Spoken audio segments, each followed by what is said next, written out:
Hi viewers, welcome to வர்சாஸ் தோட்டம். இந்த வீடியோவில் என்ன பார்க்கலான்னா, இது ஒரு வகையான கத்திரி என்ன வெரைட்டி அப்படின்னு பார்க்கலாங்க. வீடியோவை ஸ்கிப் பண்ணாமல் ஃபஸ்ட்லேருந்து லாஸ்ட் வரைக்கும் பாருங்கள். வாங்க வீடியோவில் போகலாம். என்ன இவங்க எப்போ பார்த்தாலும் கத்திரி, வேறு வீடியோவோ இல்லையா, கத்திரி கத்திரின்னு கத்திரியே போடுறாங்க அப்படின்னு நினைக்க வேண்டாங்க. ஒவ்வொரு ரகமும் நம்ம விதைகள் வாங்கியிருக்கிறோம். நம்ம என்ன காயை அறுத்து சாப்பிட்றது முக்கியம் இல்லைங்க, அது என்ன வெரைட்டியோட சேர்ந்தது, அதனுடைய தன்மை என்ன, அந்த காய்கள் எப்படி இருக்கும், டேஸ்ட்டு சாப்பிட்லாமா சாப்பிட வேணாமா, அந்த எந்த ஊரில் இருந்து விளைஞ்ச கத்திரிக்காய் அதுதாங்க மெயினு. நம்ம ஆன்லைன்லேயோ இல்லை ஃப்ரெண்ட்ஸ்லேயோ இல்லை வீட்டு தோட்டத்துலேயோ யாரோ ஒருத்தர் போட்டு கொடுத்துருப்பாங்க. அவங்க ஏதோ ஒரு பேர் சொல்லுவாங்கங்க. அது உண்மையான ஒரிஜினலான பேரா அப்படின்னா அது பேர் இருக்காதுங்க.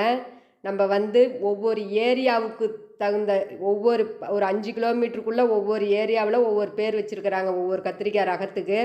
அது அந்த ஏரியாவில் விளையக்கூடிய காய்களுக்கு பேர் என்ன அப்படிங்கிறதும் அங்கே இருக்கிற மக்களுக்கு தாங்க தெரியும். அதனால தான் ஒரிஜினலான பேர் என்ன அப்படிங்கிறதுனால நம்ம தெரிஞ்சுக்கிறதுக்காக தான் இந்த வீடியோவில் ஒவ்வொரு ரகமும் ஒவ்வொரு கத்திரி வெரைட்டியை சேர்ந்ததுங்க. அதனால தான் நம்ம ஒவ்வொரு ரகமாக பார்த்துக்கிட்டு வரோம். அந்த ரகத்தில் இப்போ பார்க்கக்கூடியது என்னான்னு பார்த்தீங்கன்னா, வேலூர் முள்ளு கத்திரிக்காய்ன்னு சொல்லுவாங்க, இல்லைன்னா இலவம்பாடி முள் கத்திரின்னு சொல்லுவாங்க. இந்த கத்திரியுடைய செடியை பார்த்திங்கன்னா, நம்ம கொட்டாம்பட்டி அந்த குண்டு கத்திரிக்கான்னு சொல்லி பார்த்தீங்களே அதே மாதிரியா இருக்குங்க. செடி வளர்ச்சியும் அடையும், 3-4 அடிக்கு ஹைட்டுக்கு வரும். முள் பார்த்திங்கன்னா கரும்பு, அதாவது அந்த வைலட் கலர் மாதிரி முள் இருக்குங்க. கருமுள்ளாக அப்படியே மேலேயே இருக்கும். நரம்பு பகுதியிலையும் முள் இருக்கும், சென்ட்ரலையும் முள் இருக்கும். பார்த்தாவே தெரியும், நல்லா கருப்பு கருப்பாக தெரிகிற மாதிரி முள் இருக்குங்க, நல்லாவே தெரியும்.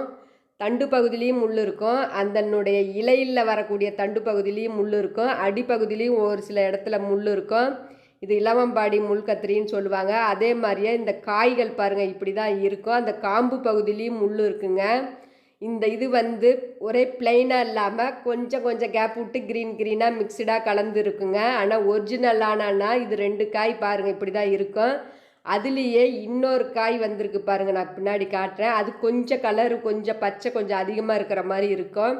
ஆனால் அதை எதை வச்சு காய் கொஞ்சம் கொஞ்சம் டிஃப்ரெண்ட் ஆனாலும் நம்ம அந்த செடிகளுடைய முள்ளுகளையும் அந்த செடிகளை வச்சு தாங்க நம்ம கண்டுபிடிக்க முடியும்.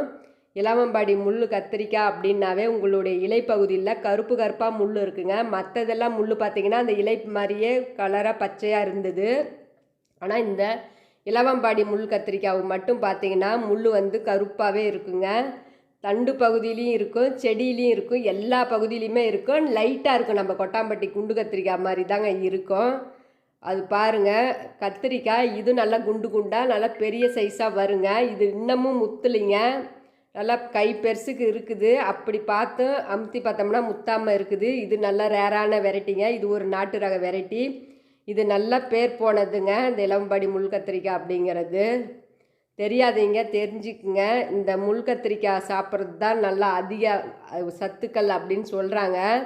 நம்ம இதோட 4-5 வெரைட்டி பார்க்குறது எல்லாமே முள் கத்திரிக்காய் தான் அதிகமாக இருக்க மாட்டுக்கு லிஸ்ட்டில். இதெல்லாம் ரேரான வெரைட்டி அப்படிங்கிறதுனால நமக்கு கிடச்சிது. அதனால் போட்டு உங்களுக்கு ஷேர் பண்ணி நான் கொடுத்தேங்க.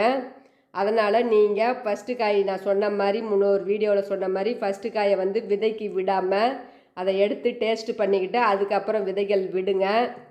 இங்கே பாருங்கள், நான் காட்டியிருக்கிறேன் பாருங்கள் முள் எப்படி இருக்குதுன்னு. கருப்பு கருப்பாக அது பார்த்தாவே கண்டுபிடிச்சிடலாம். இலவம்பாடி முள் கத்திரிக்காய்னு அந்த முள்ளை வச்சு கண்டுபிடிச்சிடலாம். முள் கருப்பாக இருக்கும். இது வரைக்கும் எந்த கத்திரிக்காய்க்கும் முள் கருப்பாக இருந்ததே இல்லை.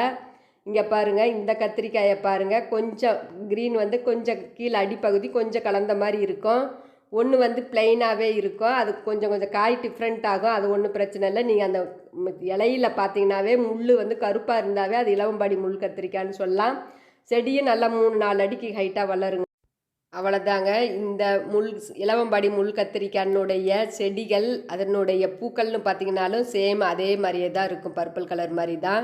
காயும் இது மாதிரி தாங்க இருக்கும். இது ஒரு ரேரான வெரைட்டி தான். இதுவும் நல்ல டேஸ்ட்டு தன்மை கொடுக்கக்கூடியது.